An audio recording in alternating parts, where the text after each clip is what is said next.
Assalamualaikum warahmatullahi wabarakatuh. Bismillahirrahmanirrahim. Baik, di sini kami akan mempresentasikan makalah kami atau PPT kami tentang keterampilan pengelolaan kelas. Nah, pada mata kuliah pengelolaan kelas yang dibimbing oleh Ibu Siti Zaza Soraya MED.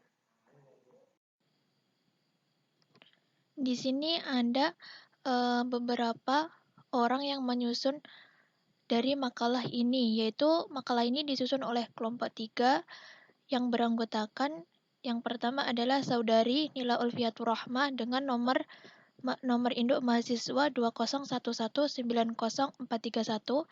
Yang kedua adalah Noris Anikotul Azizah dengan nomor induk mahasiswa 201190434. Dan yang terakhir adalah Saudara Refdian Syah dengan nomor induk mahasiswa 201190445.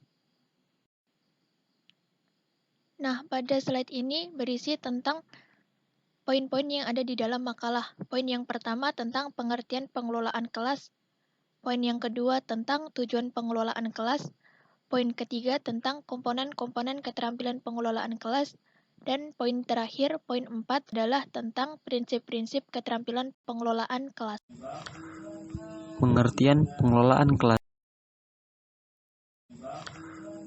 Pengertian pengelolaan kelas. Pengelolaan kelas dalam bahasa Inggris sering disebut dengan classroom management. Pengertian pengelolaan atau manajemen pada umumnya mengacu kepada kegiatan-kegiatan yang meliputi perencanaan, pengorganisasian, pengarahan, pengoordinasian, pengawasan, dan penilaian. Sedangkan kelas mengandung pengertian sekelompok peserta didik yang melakukan kegiatan belajar bersama dan mendapat pembelajaran. Sedangkan pengertian pengelolaan kelas menurut beberapa ahli adalah sebagai berikut. Menurut Sudirman, pengelolaan kelas adalah upaya dalam mendayagunakan potensi kelas.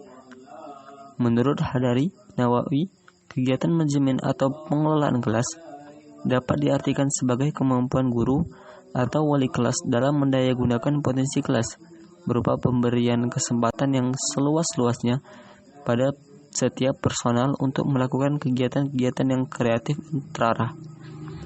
Menurut Saiful Bakhri Jamarah, pengelolaan kelas adalah keterampilan guru untuk menciptakan dan memelihara kondisi belajar yang optimal dan mengembalikannya bila terjadi gangguan dalam proses pembelajaran.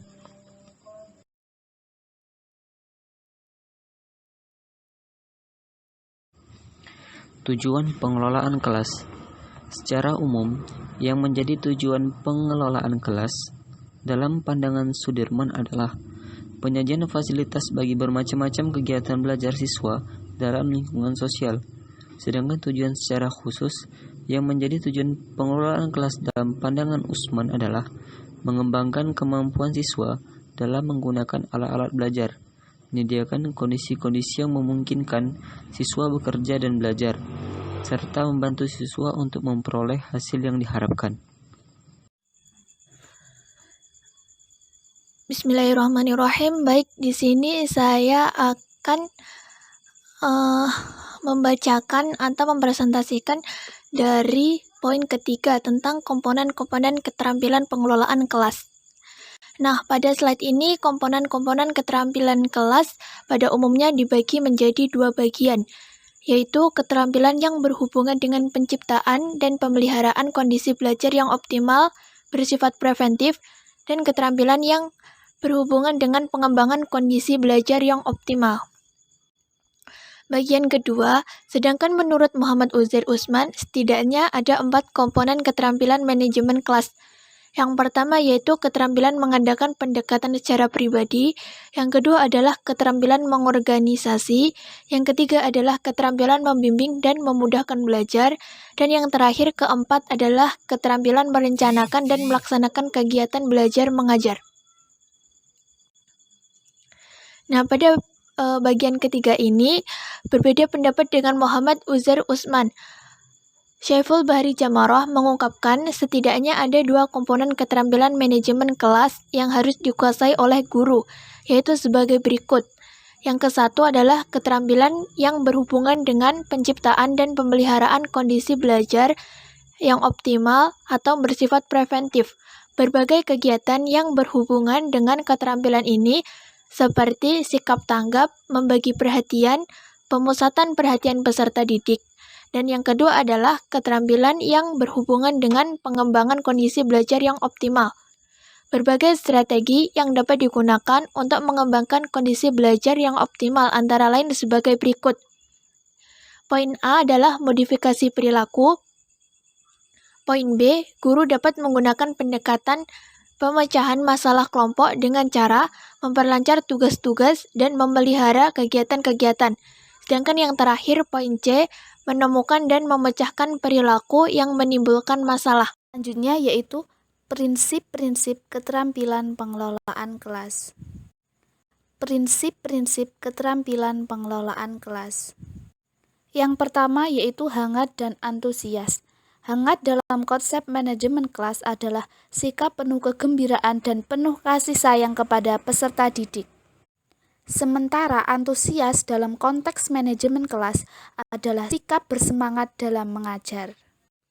Sikap hangat dan antusias dapat dimunculkan apabila seorang guru dapat menjalin ikatan emosional dengan peserta didik. Salah satu cara yang dapat dilakukan oleh guru untuk membangun ikatan emosional dengan murid yaitu membiasakan menyapa peserta didik di awal pembelajaran.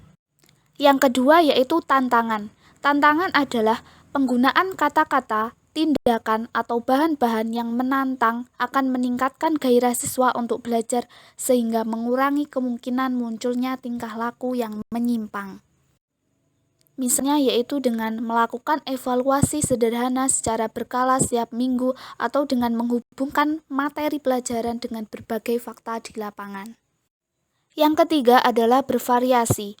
Dalam kegiatan belajar mengajar, variasi sangat diperlukan untuk menghindari kejenuhan. Penggunaan alat, media, gaya mengajar guru, pola interaksi antar guru dengan peserta didik akan mengurangi munculnya gangguan pembelajaran dan meningkatkan perhatian peserta didik. Yang keempat adalah keluasan. Keluasan dalam konteks manajemen kelas adalah keluasan perilaku guru untuk mengubah metode mengajar sesuai dengan kebutuhan peserta didik dan kondisi kelas untuk mencegah kemungkinan munculnya gangguan belajar pada peserta didik. Yang kelima adalah penekanan pada hal-hal yang positif. Penekanan pada hal-hal positif dalam manajemen kelas adalah penekanan yang dilakukan oleh guru terhadap perilaku peserta didik yang positif. Penekanan tersebut dapat dilakukan oleh guru dengan memberikan penguatan yang positif dan kesadaran guru untuk menghindari kesalahan yang dapat mengganggu jalannya kegiatan belajar mengajar. Dan yang terakhir adalah disiplin. Disiplin dalam manajemen kelas diartikan sebagai latihan untuk mengendalikan diri ketika proses pembelajaran sehingga terbentuk karakter yang baik pada peserta didik. Disiplin juga diartikan sebagai latihan peserta didik untuk mentaati aturan-aturan yang berlaku secara tertib dan efisien. Nah, pada slide ini atau slide ke-15 ini tertuliskan tentang beberapa daftar pustaka yang menjadi rujukan kami dalam menyusun makalah ini. Sekian presentasi dari kami, sekian dan terima kasih. Akhiran, wabillahi taufiq wal hidayah, wal inayah. Wassalamualaikum warahmatullahi wabarakatuh.